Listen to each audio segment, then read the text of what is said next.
สิ่งที่เป็นนิรันดร์ที่หนึ่งของความสุขสันต์นั้นคือพระธรรม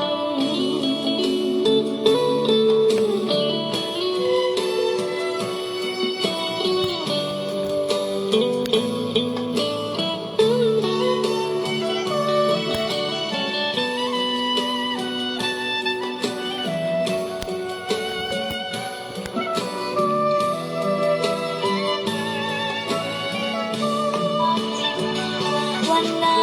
เศร้ามาเป็นตั้งคิดถึงแสงแห่งธรรมเป็นที่หนึ่งของหัวใจยามใดที่ใจอ่อนแรงมีแสงแห่งธรรมพึ่งได้ชี้ทางสว่างกว้างไกล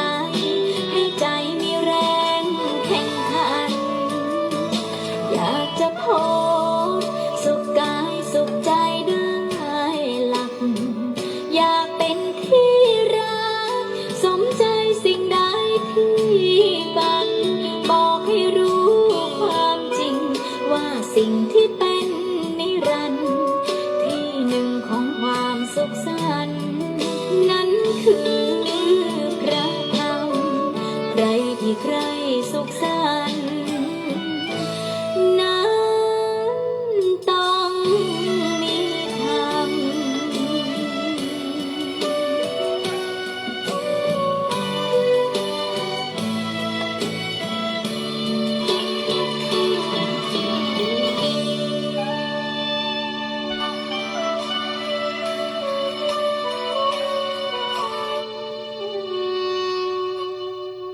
ขอกราบลงนมัสการบนบาน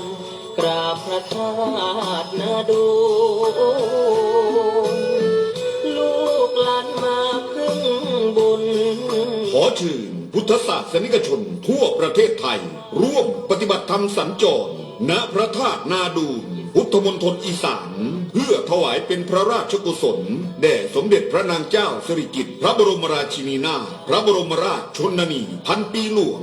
และร่วมไว้อาลัยแด่ทหารผู้กล้าในวันที่ 17 และ 18 มกราคม พุทธศักราช 2569 จัดโดยทีมงานธรรมอากาลิโก ในงานร่วมปฏิบัติธรรม และฟังเทศฟังธรรมจากครูบาอาจารย์ทั่วฟ้าเมืองไทย ฟังเทศซอดแจงอีสานเหนือติดต่อสอบถามหรือติดต่อร่วมบุญได้ที่ พระครูอุดมวรานุวัตรสำนักปฏิบัติธรรมวัดศรีอุดมวงศ์ 089-840-4968 อีสานใต้และอีสานกลางติดต่อสอบถามหรือติดต่อร่วมบุญได้ที่ พระครูปริยัติโพธิธรรมวัดอารามมงคล 084-034-4606 พุทธศาสนิกชนผู้ใจกุศลร่วมบุญบูชาธรรมออนไลน์ได้ที่มูลนิธิพุทธธรรมนำชีวิตวัดศรีอุดมวงศ์บัญชีธนาคารกรุงเทพเลขที่บัญชี 416-068-3555 ร่วมงานบุญในครั้งนี้ได้มหากุศลใหญ่ พระบรมธาตุนาดูนเป็นนาบุญอบอุ่นข้างใจ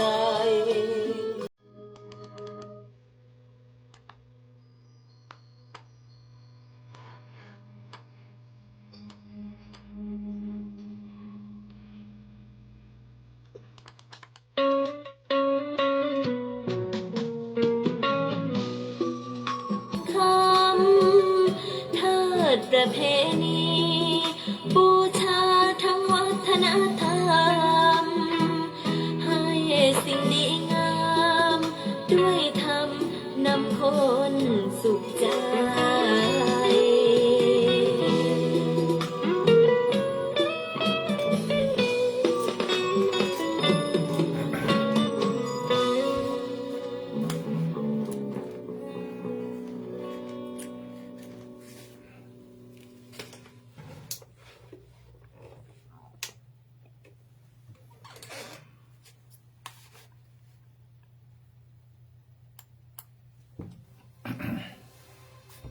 ค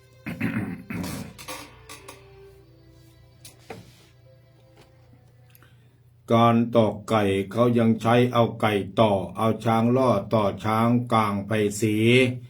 ไก่ต่อไก่ช้างต่อช้างตัวอย่างมีแล้วน้องพี่อะไรมาต่อบุญเอาศรัทธาเป็นหลักปักให้มั่นปัญญานั้นเล็งเห็นเป็นแก่นสารสามทรัพย์เห็นเป็นประธานนี่และท่านเอาเข้ามาต่อบุญสุขโขบุญยสะอุจจโยการสะสมบุญย่อมนำสุขมาให้ใช้คำนี้ของทิจโจป่าวสมปิหรือว่าคุณพิสิทธิ์แก้วนาโคที่ได้ล่วงลับดับไปวันนี้ได้เผาศิลสังขารไปแล้วทิ้งไว้แต่คุณงามความดีพิสิทธิ์แก้วนาคูณนาวังปิดตำนานโฆษกงานวัดปิดตำนานจากพิธีบวงสรวง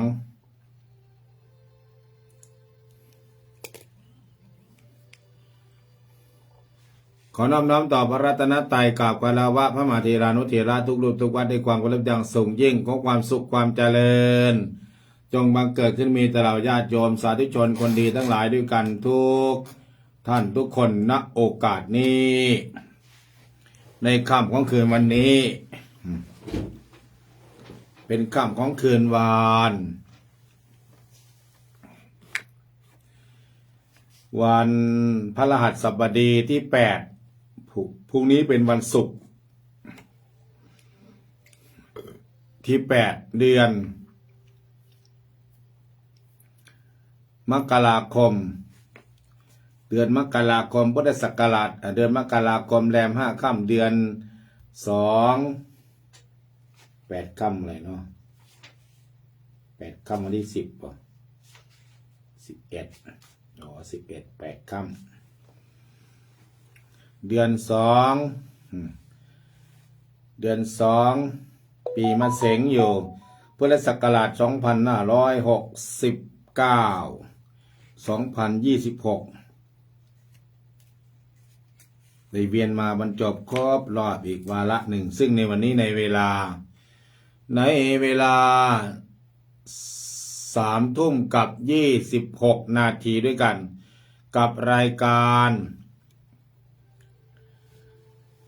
คลินิกพุทธธรรมนามสุขคลินิกพุทธธรรมนามสุขจากทางสถานีวิทยุบริการสาธารณศาสนาและวัฒนธรรมเกินความถี่ FM 101.75 เมกะเฮิรตซ์จังหวัดเลยลิงก์สัญญาณผ่านอินเทอร์เน็ตเว็บไซต์ไปทางเสียงธรรมจากถ้ำผาหม้อ FM 96.50 เมกะเฮิรตซ์ติดตามรับฟังทางแอปพลิเคชันระบบ Android Play Store สถานีวิทยุพุทธศาสนาทั่วไทยระบบ Android Play Store โหลดไว้ที่หน้าจอระบบ Android ระบบ Play Store แล้วก็ติดตั้งเอาไว้ฟังได้24 ชั่วโมงฟังได้40 กว่าคลื่นธรรมะไม่มีโฆษณาธรรมะหล่อนธรรมะล้วนๆทำไร่ไถนาก็ฟังได้ปิดหน้าจอแล้วก็ฟังได้ตลอดเวลาติดตามและฟังทาง Facebook Live วัดศิลวงศ์ออฟฟิเชียลหรือว่าธรรมะอาการิโก Facebook Live ธรรมะFacebook Live วัดศิลวงศ์ออฟฟิเชียลแฟนเพจธรรมะอาการิโกติดตามและฟังทางช่อง YouTube Channel ช่วยเข้าติดตามเด้อช่วยกันเข้าติดตามช่อง YouTube ตอนนี้มีคนติดตามแค่220เท่านั้นเอง220 คนกดให้เยอะๆตุ้มโฮม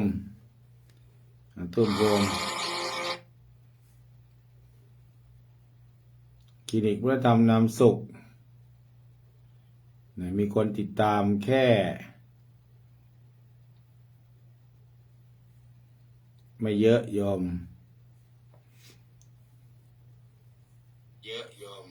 คนติดตามเท่าไหร่ล่ะดูหน้าปัดก่อน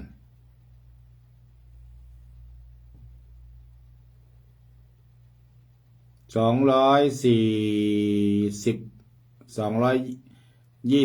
คน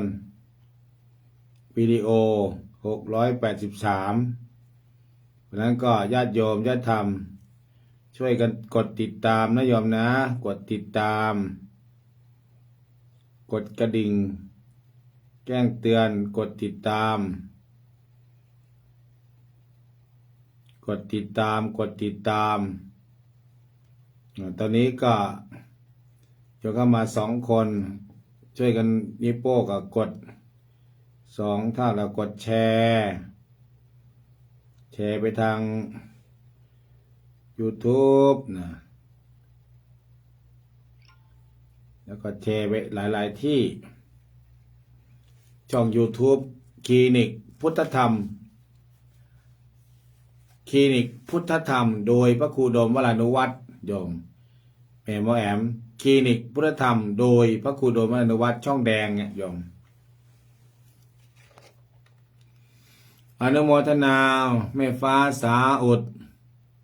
กราบนมัสการสาธุเจ้าค่ะทองคำเอกศรีทองคำแม่หมอแอมบุญศรีแม่กองสิงห์บรรจงศรีสารวงศ์รับชมอยู่เจ้าค่ะอัมพรดวงปทุมกำลังรับชมอยู่เจ้าค่ะแม่บุญศรีทวีลารับชมอยู่เจ้าค่ะสำลีเหล่าเมืองกลางกราบนมัสการพระอาจารย์สาธุฟังอยู่เจ้าค่ะแม่สมหญิงมีชื่อก็ฟังอยู่เจ้าค่ะฮัลโหลพวกข่าวประชาสัมพันธ์ข่าวสารงานราชการข่าวสารงานปฏิบัติธรรมวัดวารีสารพรุ่งนี้วันสุดท้ายนะวันที่9เนาะวัดวารีสารปฏิบัติธรรมโต้รุ่นหนาว 4-9 มกราคมวันที่9ถึงวันที่18 9-18 ปฏิบัติธรรมปริวาสวัดอาจารย์ตะวันวัดป่ามุจรินมีงานปริวาสกรรมวัดป่ามุจรินญาติโยมญาติธรรมพระคุณเจ้าที่จะไปเข้าปริวาสกรรมก็วัดป่ามุจรินเด้อไปเข้ากันหนาวแล้วงานปฏิบัติธรรมวันที่9ที่10 11 2 วันหลักๆ9 10 11มาทำบุญตักบาตรเสร็จพิธี9วันศุกร์ที่9วันเสาร์ที่10แล้วก็วันเสาร์ที่10ฟังเทศฟังธรรมวันศุกร์ก็ได้ฟังเทศพระครูโดมมีแล้ววันที่11วันที่10เนาะหลวงพ่อบุญมาวิสารโทพระครูจริยสารธรรมอาจารย์มหาสุริยาว่างก็นิมนต์อาจารย์มหาสุริยาธรรมโมไปเทศบ้านวัด3 แยกพัฒนารามบ้านทรัพย์เจริญพรุ่งนี้ตอนเย็นๆก็จะ 4-5 โมงก็สมาทานศีล 8ปฏิบัติธรรมทำวัดสวดมนต์แปลพรุ่งนี้พระจะเข้าไปช่วยงานดูงานญาติโยมญาติธรรมก็อย่าลืมอย่าพลาดอำเภอเอราวัณเด้ออำเภอใกล้เคียงก็ไปปฏิบัติธรรมกันที่วัด3 แยกศาลาเพิ่นตีฝ้าใหม่อยู่ใกล้ห้องน้ำญาติโยมไปก็อย่าลืมมุ้งครอบเต็นท์มุ้งครอบเต็นท์ชุดปฏิบัติธรรมถุงเท้าถุงมือมันหนาวแล้วก็ของใช้ส่วนตัวไปปฏิบัติธรรมหรือว่าใครไม่ได้ไปปฏิบัติธรรมก็ไปใส่บาตรวันที่10ตอนเช้าวันที่11ตอนเช้าถวายภัตตาหารถวายป่าเสร็จพิธีวันที่11ได้โยมเด้อบ้านตำบลเอราวัณอำเภอเอราวัณจังหวัดเลยบ้านทรัพย์เจริญวัด3 แยกพัฒนาราม วัดสามแยกพระรามอยู่บนเนินใครอยู่ตรงนั้นก็บอกกันไปใส่บาตรเด้อทำบุญตักบาตรข้าวหม้อแกงหม้อไปสมทบกัน ก็เป็นปีแรกที่อาตมาภาพนำญาติโยมประพฤติปฏิบัติธรรมเสริมศีลเสริมธรรมเสริมปัญญาสร้างคุณงามความดีไว้ณที่ตรงนั้นอย่าลืมยายแพงอารมณ์อย่าลืมไปใส่บาตรยายแพงบ้านเราใหญ่บ้านพรประเสริฐพรประสว่างบ้านม่วงบ้านวังเราหัวฝายวังเราบ้านเราใหญ่บ้านเลยขามใหญ่ขามป้อมก็อย่าลืมเด้อใครฟังอาตมาได้โทรศัพท์มาถาม0898404968หรือว่ากำลังจัดรายการอยู่ก็0930851122ใครมีผักนางอังย่าก็ไปสมทบกันที่วัดสามแยกพัฒนารามกล้วยอ้อยซอยปีมะขามก็ดีมะละกอก็ดี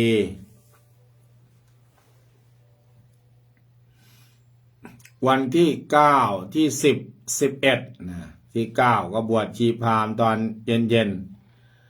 ทำวัดเย็นแล้วก็ทำวัดเช้าพักผ่อนและช่วงบ่ายๆก็นำพาปฏิบัติธรรมเดินจงกรมบนภูเขา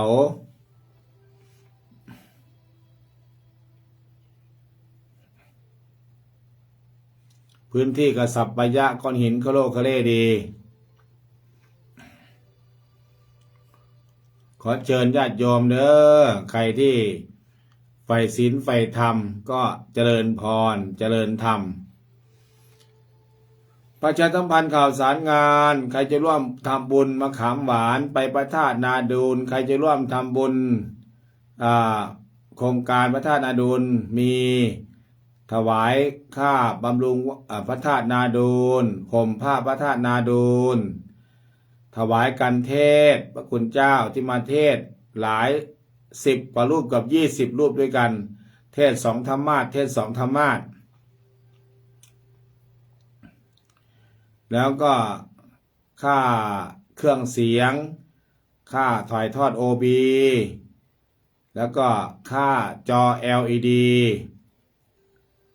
ค่าอาหารพัฒอาหารเครื่องดื่มต่างๆทำบุญ100อย่างละ10 บาททำบุญ200ก็อย่างละ20 อนุโมทนาเด้อญาติโยมเด้อวันที่17-18 มกราคมอย่าลืมอย่าพลาดใครจะไปยายหมายได้กี่คนแล้วบ้านบุงสไลน้อยนาได้กี่คนแล้วน้อยนาได้รถหนึ่งของโยมแต้มเนาะรถหนึ่งรถตู้คันหนึ่งแล้วก็ของวัดใครจะไปทำอาหารโรงทานนึ่งข้าวก็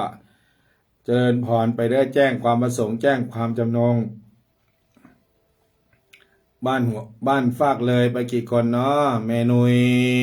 แม่สาวโปรดแจ้งให้ทราบเลยเด้อโยมรุ่งก็จดไปเด้อฟังทำงานฟังแล้วก็จดไปนามแม่ครูหญิงอยากได้เบอร์แม่บัวน้ำหวยแม่ครูหญิงอยากได้เบอร์แม่บัวน้ำหวยฟังเด้อแม่บัวน้ำหวยน้ำหนาวภูกระดึงน้องหินผาขาวเอราวัณนาวังนากลางนาด้วงวังสะพุงภูหลวงภูเรือท่ารี่เชียงคานปักชมสวปลาวอำเภอเมืองจังหวัดเลยติดตามรับฟังได้เปิดหน้าใหม่ญาติโยมเปิดหน้าใหม่ใครจะยังไม่ได้อ่านก่อนเนาะโยมเนาะยังไม่ได้อ่านวันนี้ไม่ได้อ่านเนาะอ่านก่อนขออนุโมทนาผู้ร่วมส่งเสริมงานปฏิบัติธรรมสัญจรพระธาตุนาดูลพระครูอุดมวรานุวัตร 1,000 บาทแม่บุญศรีตะเวลา500 บาทแม่ใบศรีศึกษา500 บาทแม่โยมไอฐานจากกทม500 บาทแม่บอมมณีแก้ว300 บาทแม่ตตุน300 บาทแม่แอม300 บาทแม่สมจิตนาวสน300 บาทแม่สมหญิงมีชื่อลพบุรี300 บาทแม่สมหมายชัยยาเมืองเลย300 บาท นอสอลุงก็ดี สมพรมึงเลย200 บาท แม่โอมึงเลย200 บาท แม่แต่ก่อนมึงเลย200 บาท แม่ละไม้มึงเลย200 บาท แม่ประจักษ์ผลสมพันธ์200 บาทมึงเลย แม่ตั้งศูนย์บริวันมึงเลย200 บาท แม่น้องนางมึงเลย200 บาท แม่บุญศรีทวีลาแม่บุญทองศรีเพลงธรรม200 บาท แม่แก้วเมืองเลยวังน้ำเย็น200 บาท ยังแม่ชีพัดยิ่งเจริญ200 บาท แม่ชีเบญจวรรณศรีคุณเมือง200 บาท แม่ชีไม่ใช่แม่ชีไว้แม่ตุนีแม่นีกล้วยแขก200 บาท อาจารย์บุญยวัฒน์บุญทวงศ์1,000 บาท แม่วงมนทา200 บาท แม่วงเนื้อเป่ง200 บาท แม่ยายแพงอารมณ์เราใหญ่300 บาท แม่สมัครราชบัวศรี200 บาท แม่กันสวรรณสนไปหรือเปล่าแม่กันสวรรณสน200 บาท แม่หนุ่ยฝากเลย200 บาท แม่รักบ้านลุ่ม200 บาท ยายอะไรเมียงอ่านภาษา200 บาท แม่ภาวนาบุญชื้น300 บาท พระไกรสอนสุมโน500 บาท พระมังกรปัญญาวชิโล500 บาท300 บาท พระวิชัยอนาลโย300 บาท พระวิชัย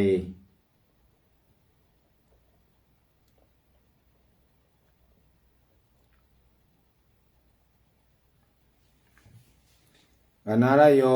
300 บาท พระอาทิตย์ธรรมทีโล300 บาท หลวงตาจอมวัดป่าในเลิศ300 บาท แม่คำแพงศรีลาชัย100 บาท แม่ภาพกิริศรี100 บาท แม่เจี๊ยบศรีสวัสดิ์เจี๊ยบ100 บาท แม่น้องดาวบัวประบุตร100 บาท แม่ตุ๊กสีสร้อย100 บาท แม่อ้อยนากุเลิศ100 บาท แม่ทองคำทวิลา200 บาท แม่นินบ้างมี300 บาท แม่ประนอมปัจชุมมึงเลย300 บาท คุณยายบุญจันทร์โอนแก้ว1,000 บาท น้องทอฝันพร้อมญาติ200 บาท ยายชั้นจำนานเพชรมึงเลย100 บาท ยุพามึงเลย100 บาท แม่เสานามนตรี100 บาทมึงเลย แม่วาสนาปัญญาดีมึงเลย300 บาท แม่เพชรพักมีพักดีมึงเลย200 บาท แม่สว่างตุนิมนต์มึงเลย200 บาท แม่สุดท้าย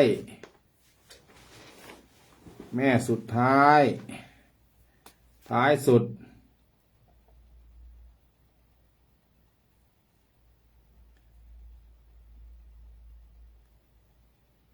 แม่สุดท้ายทบคุยกันมันตัวหนังสือมันจ่อกัน แม่สุดท้าย200 บาท แม่สงวนเขียนสิอ่อน300 บาท แม่เจมมึงเลยนาอ้อ300 บาท พระครูสุนทรอะไรวะวิโรพาสนะอาจารย์น้อยผาเจริญ 1,300 บาท นสอภิรดีสมพรมึงเลย200 บาท นสบัวลอยสมพร100 บาท ต่อ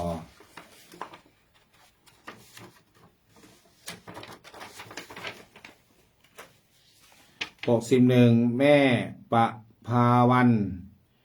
เมืองเลย100 บาท แม่สิงโตติดต่อ300 บาท แม่ครูหญิงดวงศรีเมืองเลย300 บาทเมนงไม่มีเนาะมะขามหวาน200 บาทอาโมทนาสาธุการเด้อเนี่ยอ่านให้แล้วมีใครเพิ่มเติมไหมโยมวันนี้มีใครเพิ่มเติมไหม63 ท่านถ้าได้65นี่ดีได้โยมเด้อ13 64 65นี่ถ้า2 คนวันนี้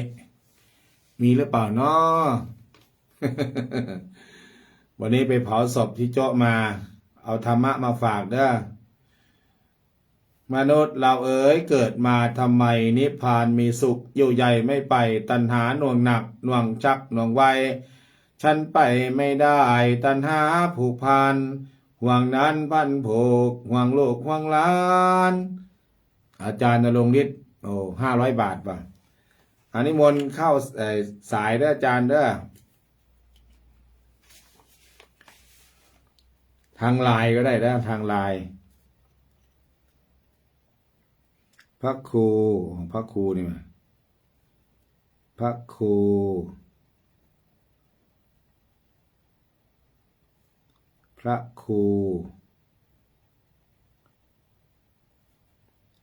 ประหลัด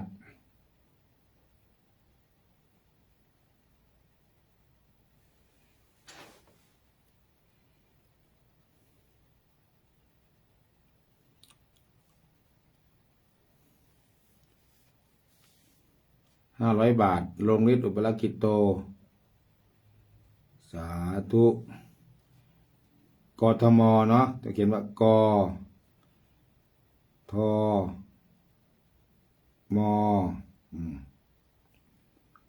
พระครูปราชญ์ลงฤทธิ์อุปลกิจโตเจ้าของ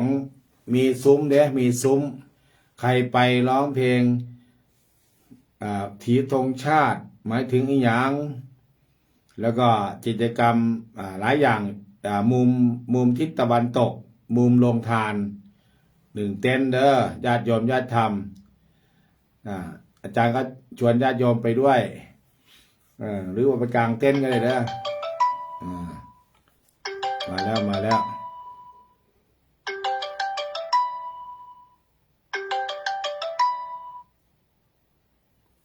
เดี๋ยวต่อสายนิดนึงกันแป๊บเดียวต่อสายเข้าไปในเครื่องก่อนนมัสการครับนมัสการครับ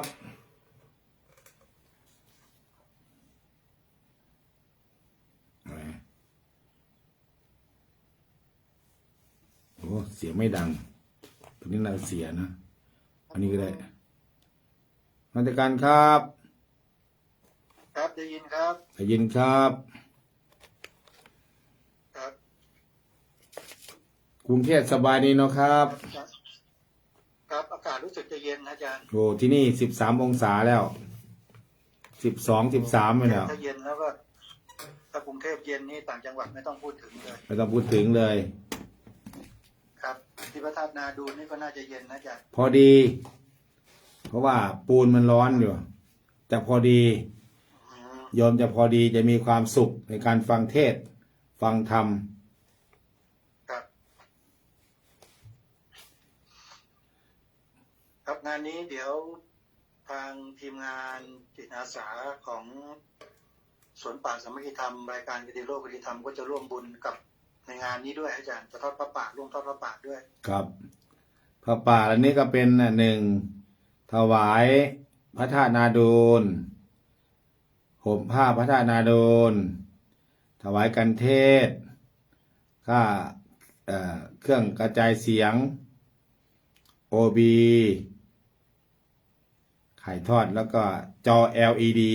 ให้กับญาติโยมที่ไปชมไปดูที่ไกลๆจะได้มองเห็นคนบรรยายธรรมเห็นถึงสิวนะสิวพระหนวดพระเห็นหมดเลยเห็นลายฟันเลย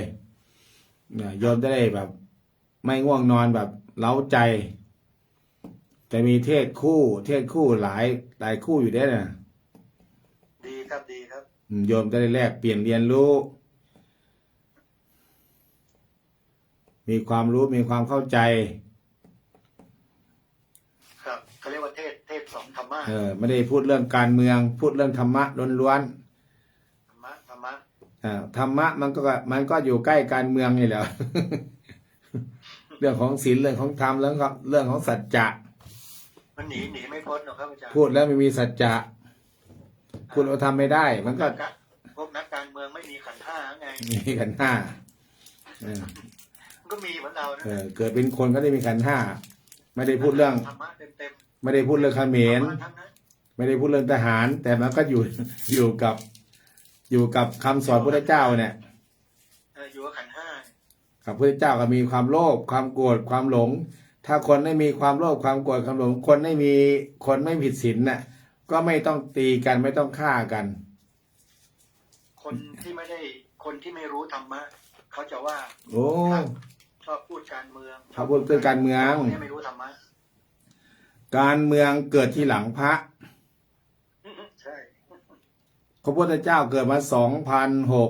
2,600 กว่าปี การเมืองเพิ่งเกิดมากี่ปีนะ70 กว่าปี ครับ 70 กว่าปีแล้วก็พระพุทธเจ้าก็ดักทางให้หมดแล้วเรียกอธิปไตย4 อย่างโลกาธิปไตยเอาโลกเป็นใหญ่ อัตตาธิปไตยเนี่ยเอากูเป็นใหญ่เหมือนกับบางประเทศ ข้าพเจ้าจะทำงี้ใครห้ามสะเนี่ยอัตตาธิปไตยกูเป็นพ่อมึงนะกูเป็นแม่มึงนะกูเป็นเจ้าวาดนะ คนอื่นงงหัวไม่ขึ้นนะยายน้องจานเนาะอัตตาธิปไตยพระเจ้าบอกไม่สรรเสริญแล้วก็อะไรประชาธิปไตยเอาเสียงส่วนมากเป็นใหญ่ เสียงส่วนมากถ้าเกิดเป็นเสียงนรกมันก็ไม่ดี ถ้าเสียงสวรรค์ก็จะดีไง ครับ แล้วก็ธรรมาธิปไตยพระพุทธเจ้าสรรเสริญอันเดียวธรรมาธิปไตยเอาความถูกต้องเป็นหลักเป็นเกณฑ์ เป็นหลัก สังคมมนุษย์แล้วพึ่งได้ ถ้านอกเหนือจากนี้แล้วพึ่งไม่ได้เลยยังพึ่งไม่ได้ ครับ มันก็มีได้เปรียบเสียเปรียบ เดี๋ยวนี้มีมนุษย์ที่ทำตัวเก่งกว่าพระพุทธเจ้าเยอะนะ เยอะเลย อย่าลืมนะพระพุทธเจ้านี่ด็อกเตอร์นี่18 ด็อกเตอร์ เป็นโพสต์ด็อกเตอร์19 กับพุทธศาสตร์ ครับ แต่คนที่เก่งพระพุทธเจ้าเนี่ยยังไม่มีด็อกเตอร์เลยนะ แล้วก็รู้แค่อวิชชา อวิชชาแปลว่าอะไร ไม่รู้รู้ไม่จริงรู้ไม่จริง อวิชชาปาตยาสังขาราปาตยานะครับ พระพุทธเจ้าก็คือญาติโยมต้องจับหลักอันเนี้ยอริยสัจ4ทุกข์สมุทัยนิโรธมรรคอย่างที่จะให้สงครามยุติแล้วก็เอาอริยสัจ4มาจับก็ได้ ครับ ทุกข์เกิดจากอะไรสาวหาเหตุก็จะเกิดจากนี่ ระดับที่เหตุ กับที่เหตุแล้วทำได้ไหมล่ะ แต่งกัน5 กัน 8ขอขมาอาจาริเยปมาเทนะเนี่ยเอา แต่ขอขมาได้สงครามก็ยุติด้วยเนาะ ครับ สิ่งที่แล้วก็แล้วไป สิ่งที่เป็นอดีตก็ละไปแล้วพระเจ้าบอกสิ่งที่เป็นอนาคตยังมาไม่ถึงทำปัจจุบันให้มันดี มันก็ดี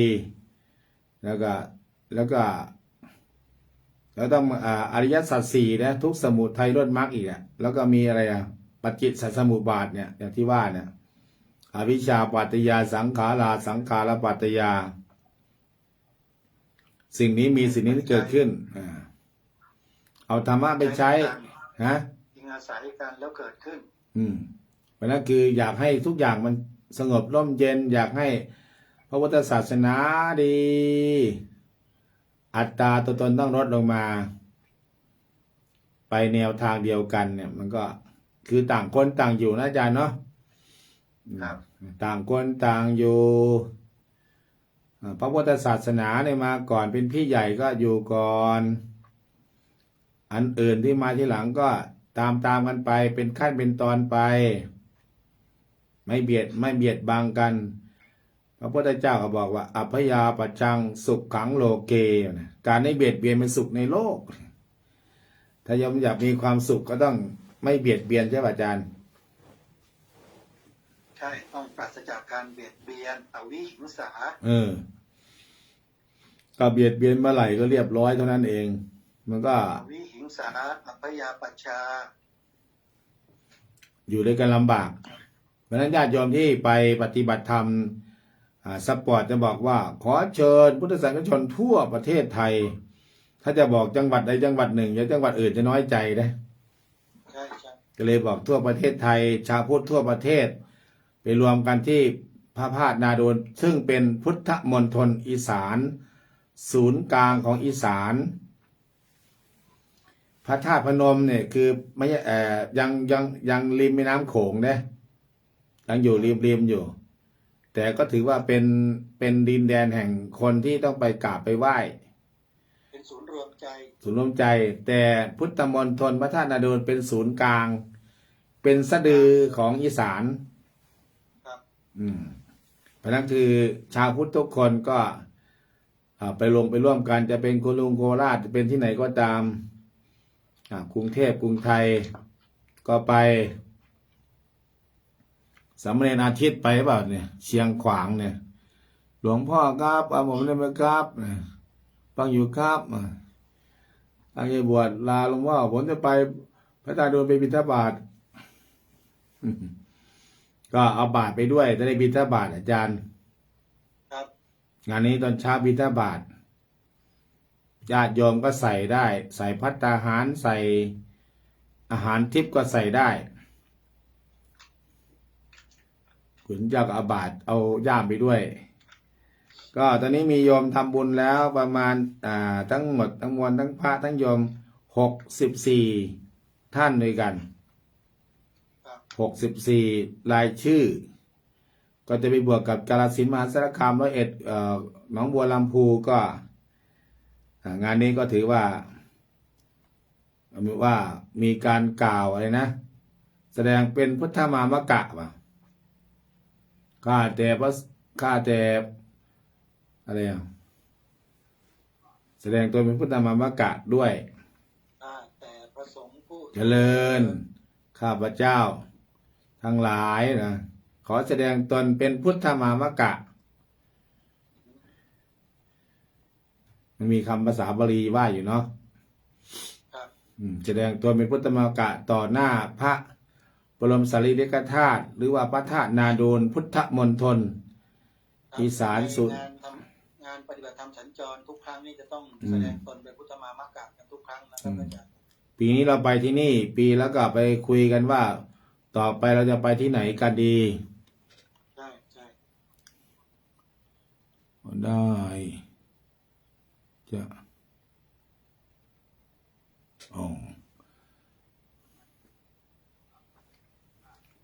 ก็ถือว่าได้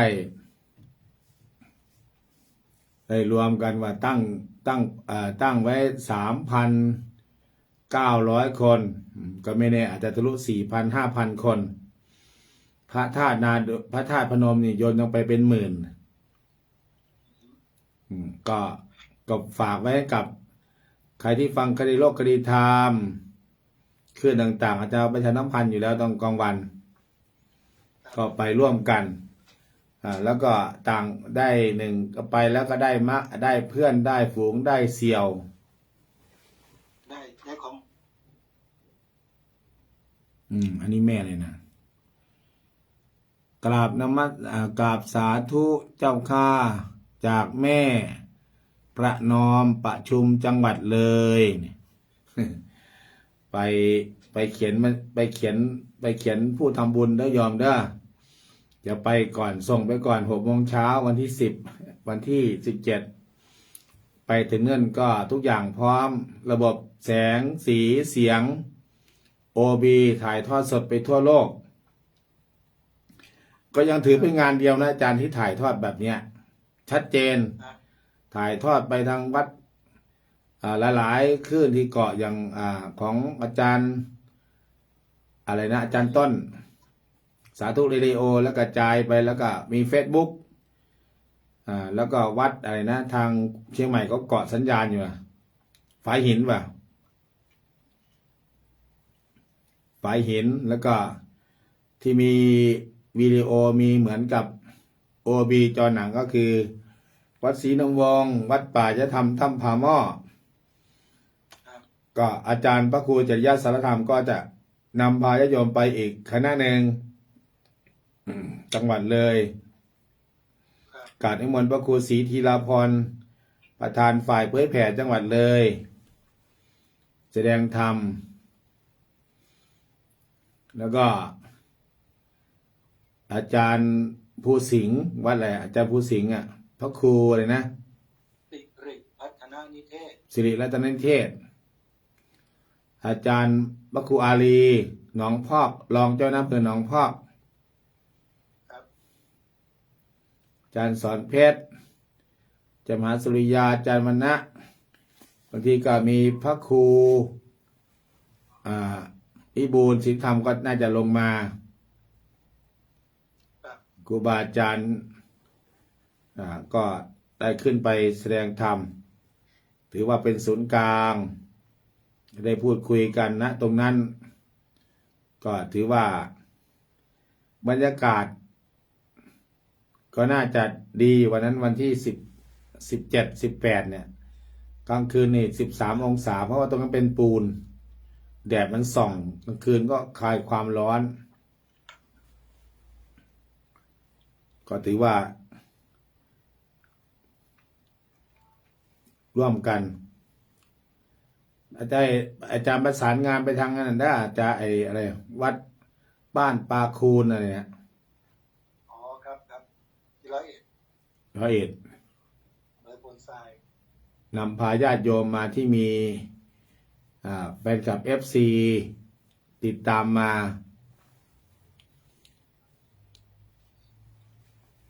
ทางกาฬสินธุ์อาจารย์พระครูอลามมงคลก็เตรียมที่ช่วงนี้ก็ให้ลูกศิษย์ลูกหาออกอากาศ บอกบุญบอกญาติโยมไปร่วมกัน ครับ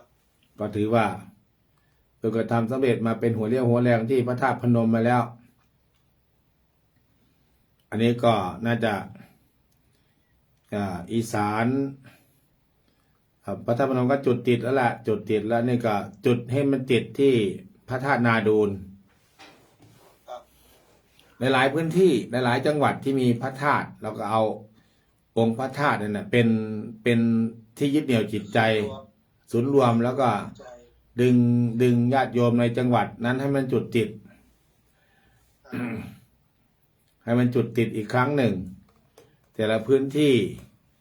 มีความหมายแล้วเรื่องความหมายต่างๆ แล้วก็ในตรงนั้นก็มีธรรมะหลากหลายที่ครูบาอาจารย์ไปแสดงธรรม ครับ อาจารย์ใบบุญก็ตอนนี้กำลังเดินธุดงค์อาจารย์สอนเพชรเดินธรรมยตาอยู่ อืม ก็ถือว่าหลายกลุ่มหลายก้อนร่วมกันทำงาน ทางหนองบัวลำพูก็จะมาสัก3 รถตู้ 4 รถตู้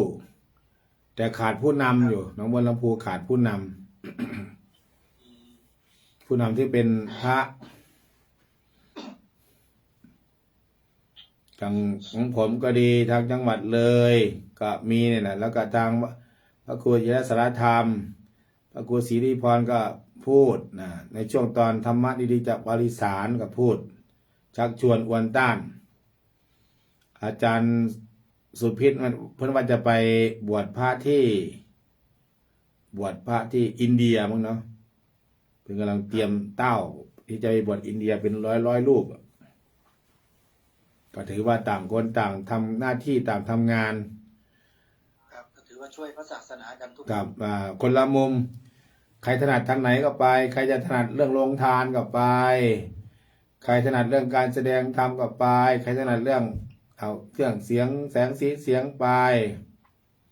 ก็ไปช่วยกัน องค์ข้าพยพหรือว่าล้อธรรมจักรก็หมุนไปช่วยกันหมุนไกญาติโยมก็อาศัยพระนี่แหละ เป็นผู้นำทางจิตวิญญาณ ผู้นำวิญญาณ ผู้นำจิตวิญญาณทางการเมืองเขาก็มีแล้ว ผู้นำทางจิตวิญญาณก็คือ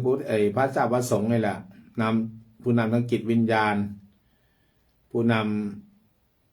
ำพาญาติโยมไปมันจะเป็นยุคไหนก็เหมือนกัน แต่ยุคนี้หลังจากโควิดหลังจากต่างๆรู้สึกว่ามันแผ่วเบาไปนิดนึง ปัญหาหลายอย่างมันนั่นแล้วก็เราก็เอาปัญหาแล้วเนี่ยมาเป็นที่ตั้งแล้วก็นำพาไปญาติโยมก็เข้าใจนะนำพาญาติโยมทำให้โยมอยู่โยมเห็นพระเจ้าประสงค์เราจะมีคุณค่าโยมก็ใฝ่หาเรียกหานำพาปฏิบัตินำทำวัดนำสวดมนต์นำฟังเทศน์ฟังธรรมเอาความจริงมาให้กับญาติโยมได้ฟังในช่วงแต่ละพื้นที่ พระเจ้าประสงค์ต้องทำงานอีกเยอะเวลาเราไปเห็นงานต่างๆอาจารย์งานอย่างงานศพงานอะไรก็ดีต่างๆยังยึดติดยึดมั่นเรื่องของเหล้ายาปลาปิ้งเรื่องว่าการพนุกการพนันอยู่ได้ยังไม่ออกจากอบายมุขพศนี้สมัยนี้ยังไม่ออกเลยถ้าไม่มีพระเจ้าประสงค์ไปขัดเกลาเนี่ยนะเหมือนอย่างอะไรนะภูมะเขือเหมือนอย่างเนินอะไรนะ350ที่หลวงพ่ออะไรนะทางลูกศิษย์หลวงปู่ดุลเนาะพ่อเยือน หลวงพ่อเยือนเห็นไหมไปสร้างวัดในประวัติไปสร้างแล้วก็โดนระเบิดโดนอะไรต่างๆหลายรอบบางทีกล่าวหาแล้วแกเป็นคอมมิวนิสต์มากต่างๆตอนหลังก็ครูบาอาจารย์ยอมรับแล้วก็เพิ่งก็ไปช่วยเป็นให้เป็นกำลังใจให้กับลูกๆทหารระดับนายพันนายพลก็ยังกราบไหว้แกเนาะไปทำถนนให้ครับทำให้อย่างดีแล้วก็อย่างน้อยพระในสายงานเพื่อนมันก็ขึ้นไปด้วยเด้ทั้งมีทั้งหลวงพ่อเยือนแล้วก็มีสายครูบาอาจารย์ทั้งหนองประพงก็มีขึ้นไปปามหาบัวก็มีครับท่านอาจารย์เจ้าคุณโซลาเซลล์ของเจียมไปช่วยกันมาช่วยกันทำแล้วก็ทหารก็ถือว่าเป็นที่ยึดเหนี่ยวเป็นที่พึ่งหลวงพ่อจะไปไหนนะผมพึ่งหลวงพ่อต่างกับมีช่อง YouTube หรือช่องบางอันก็ไปกระแสะอยู่ไม่ได้กิจของสงฆ์หลวงพ่อแกบอกว่าจิตของมนุษย์ไม่ได้กิจของสงฆ์แต่จิตของมนุษย์พระสงฆ์ก็เป็นมนุษย์คนหนึ่งที่จะช่วยเพื่อนมนุษย์ที่อยู่ร่วมโลกเดียวกันในพื้นแผ่นเดียวกันให้มันสะดวกสบายเพื่อนร่วมทุกข์นะก็คือว่าให้กำลังใจก็ทหารก็มีกำลังใจทำการทำงานก็ว่าทหารก็มีแล้วหลายเหล่าหลายแนวมีทหารช่างทหารนู่นทหารนี่ต่างๆเขาก็ทำหน้าที่ไปปุ๊บปั๊บเนี่ยพระเจ้าประสงค์เราก็มีหลายหน้าที่เนี่ยพระเรียนก็มีพระปกครองก็มีพนวกรรมก็มีพนวกรรมคือทำได้ทุกอย่างโยมแม่นางขันพิทักษ์สิหิงคารสาธุฟังอยู่เนาะแล้วก็พระอะไรเผยแผ่นี่ที่จะพูดจะหาประชาสัมพันธ์เหมือนกับโฆษกกระทรวงนั้นกระทรวงนี้เนี่ยพระเผยแผ่พระ สารุปการพระก่อสร้างดูอะไรที่มันแข็งแรงศาสนสงเคราะห์ศึกษาสงเคราะห์เนี่ยก็ยังมีพุทธมณฑลอีกได้ล่ะพระเนี่ยพุทธมณฑลศูนย์กลางของจังหวัดนั้นๆเวลาวันสำคัญก็แนะนำพาญาติโยมเข้าถึงศีลถึงธรรมแล้วก็ทำให้สังคมที่มันกำลังเสื่อมอย่างที่มีอย่างปีก็ว่าปี69จะเกิดอะไรเกิดขึ้นหมอดูหมอพราหมณ์โหรต่างๆก็ว่ามันจะเกิดนั่นเกิดนี่ถ้าเราไม่พากันทำคุณงามความดีจะเกิดแผ่นดินไหวภูเขาไฟระเบิดเกิดขึ้นยักษ์เกิดน้ำท่วมเกิดสงครามเนี่ยว่ะสงครามกลางเมืองอะไรต่างๆนั่นก็บ้าเลยแต่ทางออกมีไหมมีนะรักษาศีล 5รักษาศีล 8นะอาจารย์เนาะนี่คือทางออก ทางออกที่ดีที่สุดก็คือรักษาศีล จะไม่เบียดกันก็กลับมาอยู่ครับอัปปยาปจังสุขขังโลเกนะไม่เบียดเบียนกันนั่นแหละจบเลยจบเลย เป็นสุขในโลกนัตติสันติพลังสุขขังสุขอื่นในความสงบไม่มีนะสงบจากข้าศึกสงบจากกิเลสนะครับน่าสงสารประเทศเขมรนะไม่มีใครไปสอนทำให้เขาคือพระก็ไม่กล้าสอนนะอาจารย์ใช่ไม่กล้าครับเดี๋ยวโดนปืนนะโดนปืนเหนี่ยวหัวนะคือเขาเรียกว่าเผด็จการครับเมืองไทยยังดีเผด็จการอย่างนั้นก็ไม่ดีเมืองไทยถือว่ามีเผด็จการแต่ก็ยังมีโซเชียลเน็ตเวิร์กต่างๆก็ยังขุดคุยว่าใครที่เป็นโจเป็นนักเลงเป็นแรงต่างก็มันก็ยังสู้กฎหมายไม่ได้แล้วก็ยังมีพระเจ้าประสงค์เป็นที่พึ่งอยู่ที่พึ่งก็บอกโยมมันไม่ดีนะคือพระที่เป็น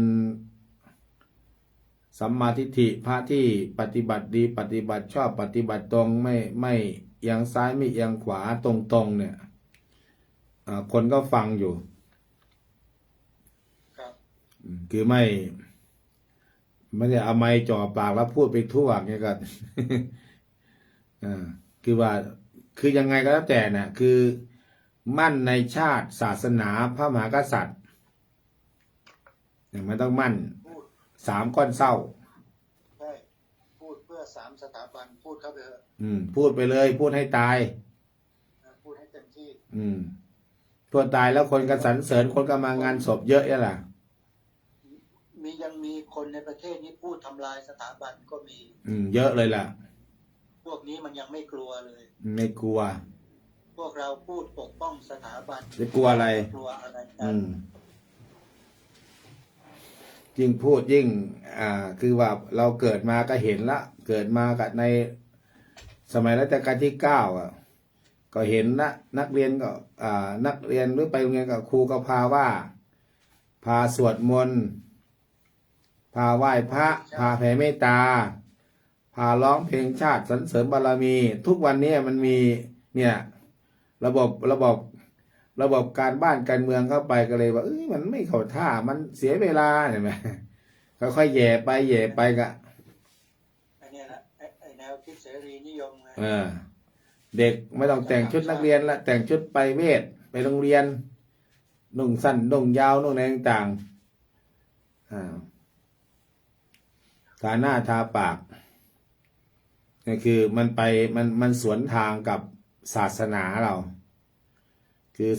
เราพูดเรื่องศาสนาเรานะถ้าเป็นเปรียบเทียบพี่น้องศาสนาอื่นเขาก็จะคือ1กฎหมายกฎบ้านเมืองก็คือให้อยู่ในร่องเราศาสนาให้มีศีลมีธรรมมันก็จะไม่เกิดไม่เกิดอย่างอื่นของเรานี่ตั้งไว้ดีศีล 5เนี่ยแต่เวลาการสอนการต่างๆมันต้องแมทกันเข้ากันอันนี้คือไปให้เด็กไปแต่งตัวไตรเวทแต่งหน้าทาปาก จะนุ่งสั้นก็ได้นุ่งยาวก็ได้ มันก็เลยถามว่ามันได้ไม่ได้อยู่ แต่ความเหมาะสมมันไม่เหมาะสม ชุดคือเครื่องแบบไงคือเครื่องแบบ เหมือนอย่างทหารก็มีเครื่องแบบชุดทหารให้พอดี ชุดตำรวจ ถ้าไม่แต่งตัวอย่างอื่น มันก็ไม่คือเท่าไหร่อย่างพระก็คือมีไตรจีวรห่มให้เป็นปริมณฑลใช่ป่ะจ๊ะ ครับ เวลาไปรับเวลาเข้าไปในที่ประชุมก็ยังต้องห่มดองห่มเฉียงหรือว่าห่มเฉียงสังฆาพาตรัดอก ครับ ห่มดองรัดอกเนี่ยให้เป็นอันหนึ่งอันเดียวกันมันก็ออกมาสวยงามไงสัมมัญญตาเสมอกัน ครับ หรือว่าออกไปข้างนอกกับห่มคลุมเงี้ยจะห่มมังกรหรือจะห่มบวกก็ว่าไป ตามแต่มติในที่ตรงนั้นนั่นคือเหมือนกับการอยู่ปริวาสคือครูบาอาจารย์บอกว่าอ้าวพระคุณเจ้านิมนต์นุ่งสบงทรงจีวรห่มดองนะครับนะไปอยู่วัดป่าหลักร้อยต้องห่มดองหมดนะพระ900พระ1,000รูปเวลากราบหลวงพ่อกับพากราบเอาพร้อมเพียงกันกราบพุทโธเมนาโถพระพุทธเจ้าที่พึ่งของเราเนี่ยพระเป็น1,000รูปอาจารย์กราบพร้อมกันลงพร้อมกันดูแล้วมันงามนะงามเบื้องต้นที่สุด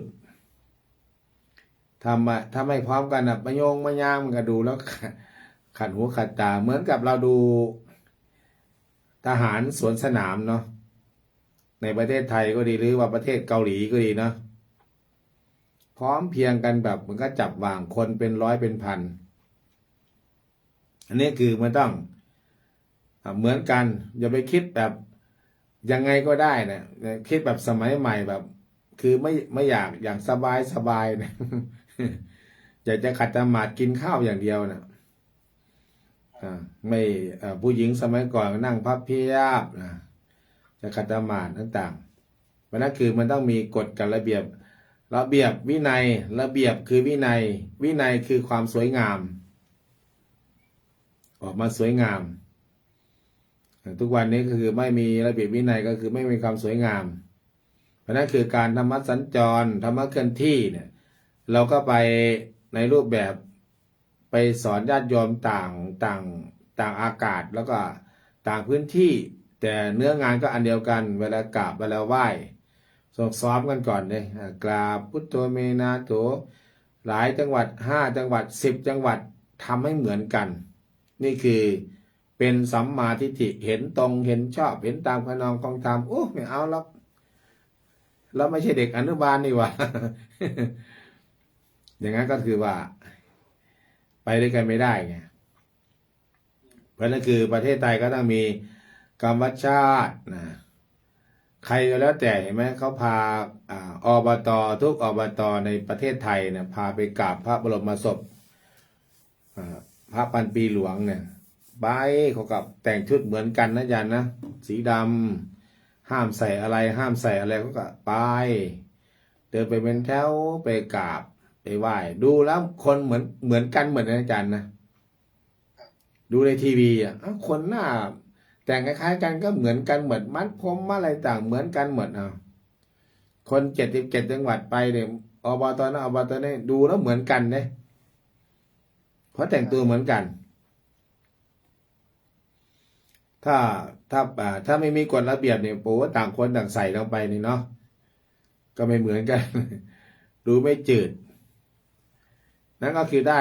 ไปเห็นปุ๊บก็ได้เนี่ยไม่ต้องสงสัยเลยว่าในหลวงพระราชินีเนี่ยเป็นพุทธมามกะนิมนต์แต่พระมาสวดฉันแล้วตอนเช้าก็มาฉันเช้าฉันเพลพิจารณาผ้าเนี่ยคือญาติโยมก็นำไปใช้กับแต่ละตำบลแต่ละหมู่บ้านเจ้าของเห็นแล้วก็จำเอาไปใช้โอ้งาน งานศพเนี่ยเขาไม่มีเหล้าไม่มียาไม่มีการพนันตัวเนี้ยแต่งานศพญาติโยมเนี่ยต่างจังหวัดเนี่ยมีไฮโลมีไพ่มีเหล้าต่างๆเนี่ยมันก็เลยว่ามันย้อนแย้งนะย้อนแย้งหลักธรรมคำสอนเพราะนั้นคือผมมาอยู่นี่อย่างอาจารย์พระครูจริยสารธรรมแล้วผมมาอยู่เนี่ยพยายามทำโครงการกฐินเรียกกฐินปลอดเหล้าข้าวบุญ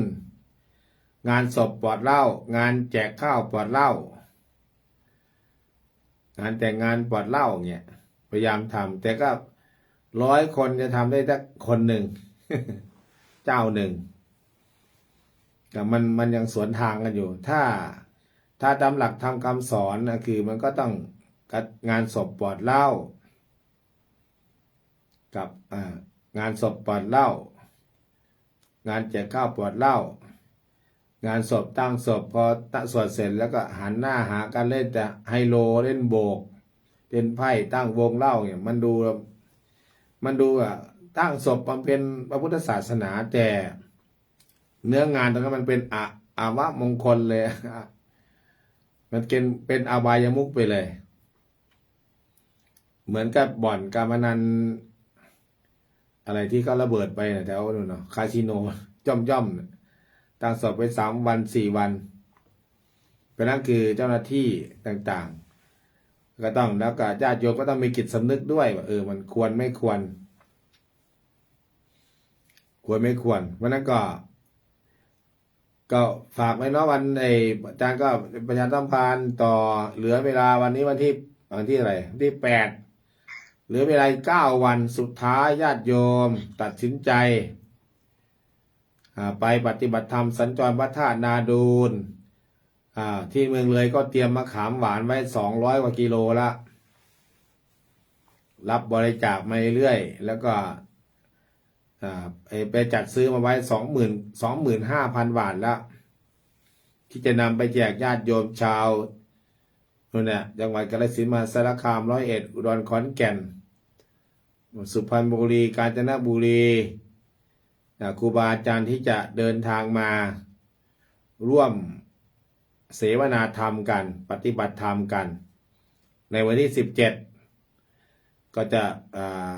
ติดต่อประสานงานห้องประชุมพุทธมณฑลในพระธาตุนาดูลไว้เพื่อให้ครูบาอาจารย์ได้พักผ่อนได้ส่งน้ำได้งีบ อยู่ไม่ไกลกับองค์พระธาตุห่างกันประมาณสัก70 เมตรด้วยกันวันนี้ก็ต้องขอกราบอนุโมทนาอาจารย์พระครูประหลัดอนุรุตอุปรากิโตได้ร่วมบุญมา500 บาทครับกราบขอบพระคุณอย่างสูงครับ สาธุแล้วก็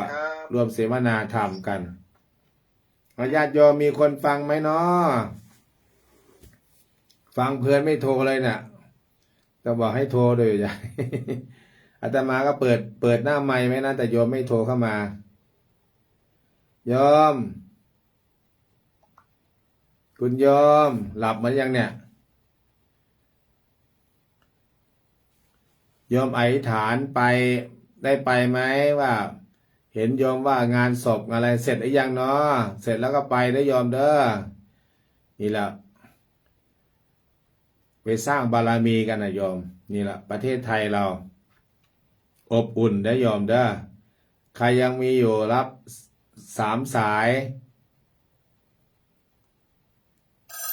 มาแล้ว1 สายยายสว่างตื่นมาฟัง เอาสายที่ 2แล้วมีโทรศัพท์บางคนเนี่ยเดินทำ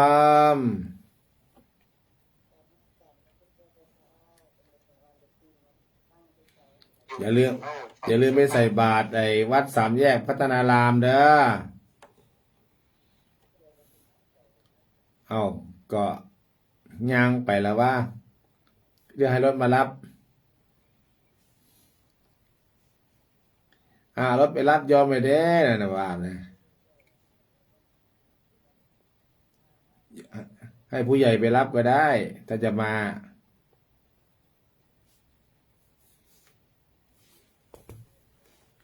วันที่10ตักบาตรวันที่11ตักบาตรท่าพระป่าสามัคคีก็เสร็จงานเริ่มวันที่9พรุ่งนี้บวชชีพราหมณ์แล้วก็10ตักบาตรตอนเช้าแล้วก็11ตักบาตรตอนเช้าก็เสร็จพิธี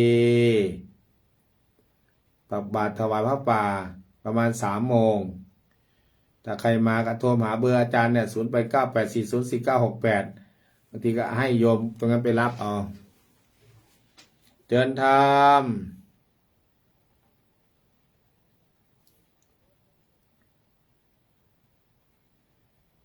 แม่ติ๋มพวกนี้ก็อวนตั้งกันไปได้มี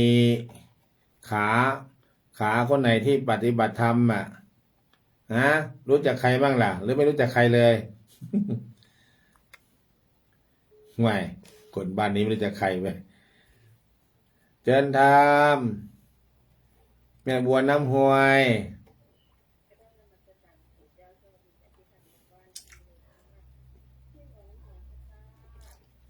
โทรหาแม่ผู้หญิงอยู่แล้วล่ะรู้จักไหมเบอร์แม่เอาเบอร์แม่นี่กันแม่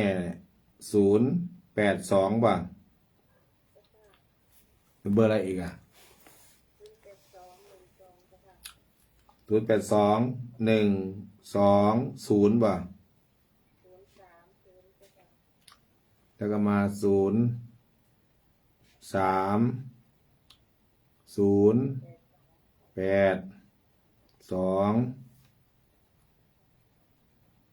ไม่บัว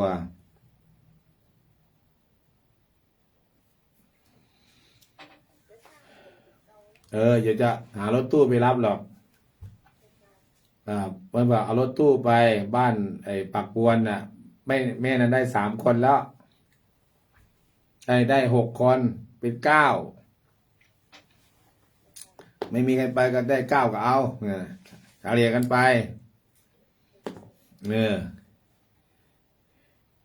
อีกคนนึงก็จะเติมให้ไปหรอกอย่าไปสบายเหาะหอมไปแม่ครูหญิงมันบอกมีอยู่6 คนแม่นงก็ไปเด้ไป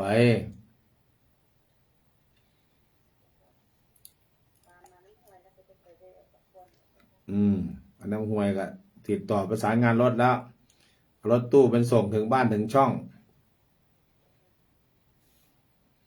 แม่นงเด้อแม่นง082 120 3082เป็นผู้หญิงฟังอยู่ก็อันเนาะ3 คนแม่เพชรแม่เพชรได้คุยยังแม่เพชร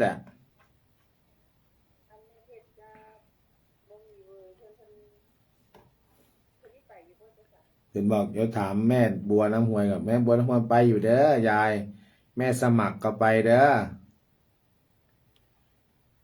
เพิ่นอาจจะไปเด้อแม่เพชรเดี๋ยววันโทรมาก่อนจะบอกเบอร์ให้โทรหากันเด้อเจิญพรข้าวเลยนะข้าวตั้งสาธุแม่นี่ยังไม่นอนเนาะ4 ทุ่ม3 ทุ่มเจิญธรรมแม่สุดท้ายฟังอยู่เจิญพรแม่สุดท้ายนี่ใครจะไปวันที่10ใครจะไปฟังเทศฟังธรรมเนาะวันที่10นะวัด3 แยกมีหลวงพ่อบุญมาอาจารย์พระครูจริยะมันจะนิมนต์ขึ้นมาเทศสัก3 กัน 4 กันนี่แหละบ้านแถวเอราวัณเด้อฟังป่ะเนาะเอราวัณน่ะเอราวัณ ราวัณ เอาเวลาหมดเวลาแล้ววันนี้เกินเวลามาทดพอดีสนทนากับอาจารย์พระครูประหลัดนรงค์ฤทธิ์อุปลักขิโตเพิ่นร่วมทำบุญมา500 บาทเอาสาธุแล้วโยมเด้อแม่สิงโตนี่แม่สิงโตมีแม่ครูหญิง64แล้วยอม64ไม่ได้65ไม่ได้วันนี้ยอม ไม่ได้65เลย64นึง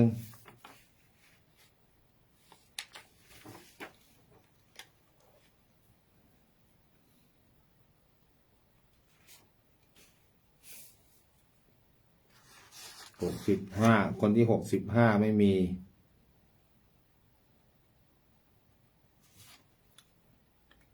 จะมาลบตัวไหนวะอ๋อแม่สิงโตแม่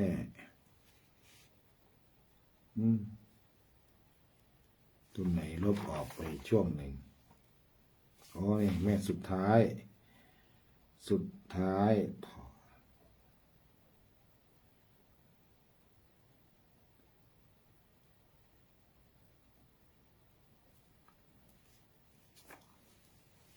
แม่สุดท้ายมึงเลย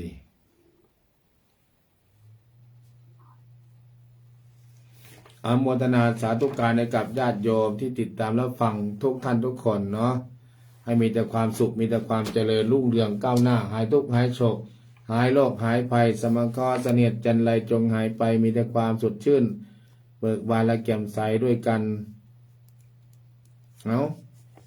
ไฟหมดบ่แบตเตอรี่เนี่ยโยนจะโทรมาไม่ได้โทรจ้อยไฟหมดยังมีอีกสายว่ะสายยายติ๋มมั้งเนี่ย